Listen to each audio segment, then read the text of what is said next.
yang ke-20 ayat 4-5, baca dulu Bang.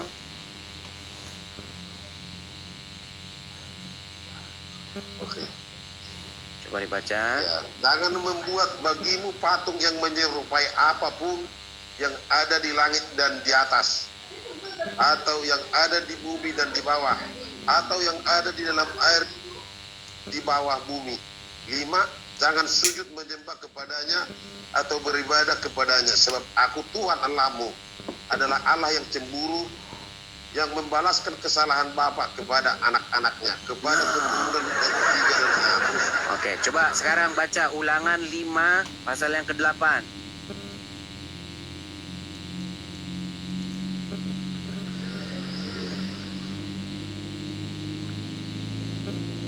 Jangan membuat bagimu patung yang menyerupai apapun yang ada di langit dan di atas, atau yang ada di bumi di bawah, atau yang ada di dalam air di bawah bumi.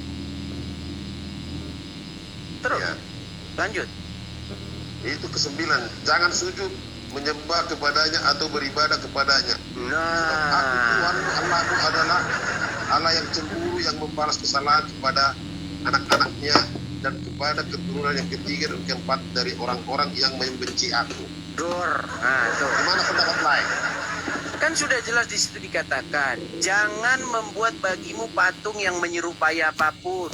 Mau menyerupai laki-laki kah, mau menyerupai perempuan kah, mau apa? Jangan sujud kepadanya. Setuju? Betul, di situ tertulis itu, Ya betul lah. sudah. Tapi kan ini, aduh, kita ini harus ada logika lah.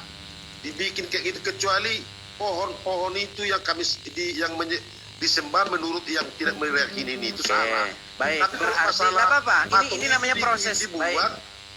Berarti jangan membuat bagimu patung yang menyerupai apapun yang ada di langit, yang ada di bumi, yang ada di bawah air, kecuali patung Maria, boleh gitu ya? Kecuali patung Santa, Santo, kecuali patung Santo boleh, gitu, betul? Setuju? sekarang gini lah Ya kan? kita ini lah harus ada logika berpikir. Lah itu terlalu memframing pemahaman Katolik yang membuat patung Bunda Maria dan patung Yesus dan berdoa bukan ke batunya berdoa, tapi begitu melihat wajah Yesus yang berbentuk patung itu, dia membayangkan Yesus itu ada pada dirinya.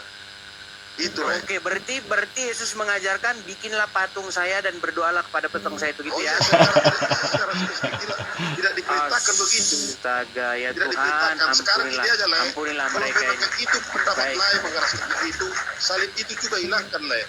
Salib itu hilangkan, tulisan aja bikin. Jadi kalau kayak gitu Ya, saudara-saudaraku sekalian, apa yang disampaikan Edis TV itu betul ya, bahwa sebaiknya jangan sujud kepada patung-patung karena ada dalilnya di dalam Perjanjian Lama. Jadi patung-patung itu pada awal abad pertama untuk umat Kristen itu memang tidak ada, saudara. Tidak ada. Nanti pada tahun keberapa ya, pada tahun kedua, ketiga kalau tidak salah itu baru ada patung-patung itu. Jadi di zamannya Kristen awal tidak ada patung di rumah ibadah, karena dulu namanya itu rumah ibadah, bukan gereja, bukan sinagog. Kalau sinagog itu khusus untuk orang ya pengikutnya Musa, tapi kalau pengikutnya Tuhan Yesus disebut rumah ibadah, bukan gereja. Nanti rumah ibadah berubah menjadi gereja karena diterjemahkan ke bahasa yang lain ya. Ya, jadi saya tetap mendukung Edis TV untuk meluruskan pemahaman umat Kristen. Demikian pula saya juga mengkritik Edis TV terkait dengan pernyataannya bahwa di dalam Al-Quran itu ada 2 Rab ya. Di dalam Al-Quran itu hanya ada 1 Rab ya, yang harus disembah, sekalipun diakui ada Rab yang lain. Jadi misalnya Fir'aun itu Rab, Yesus itu Rab, tapi bagi umat Islam harus menyembah Rab pemilik Ka'bah, tidak boleh menyembah Tuhan Yesus, tidak boleh menyembah Firaun. Ya. Tapi kalau di dalam perjanjian baru ya memang harus menyembah Yesus bagi yang percaya kepada Yesus. Jadi sekian, mudah-mudahan bermanfaat. Amin.